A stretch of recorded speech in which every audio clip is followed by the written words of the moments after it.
Today, we're in the herd with football. Bucknell meets top 20 ranked Fordham on Saturday, and head coach Joe Sousan's team is looking for some payback for the last-minute losses that the Rams have placed on the Bison the last two seasons. I know it's going to be a good game. It's a good college football setting, even though they only have stands on one side. Joe Moorhead does an outstanding job with their team, and we always match up well against this team.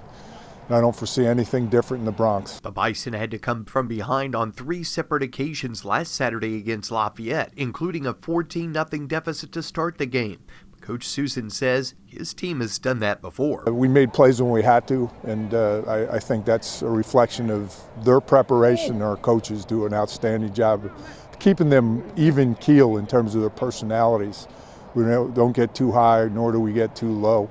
And that was what I was most impressed with. Of course, in order to defeat the Rams, the Bison will have to play a very inspired game, particularly in the offensive line, as senior Clayton Hoffmaster explains.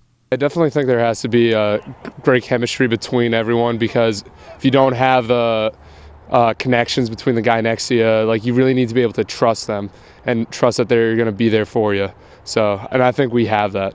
Hoffmaster is a guard on the offensive line, but he was actually recruited to play offensive tackle.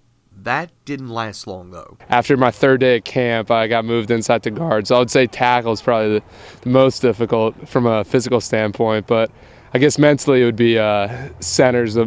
They have to know the most, but I would say playing guard's a pretty fair balance between them. You need to know a lot mentally and be pretty physically strong as well. Kickoff for the game between the Bison and Rams is 1 p.m. in the Bronx, New York on Saturday, and you can hear all the action on BucknellBison.com.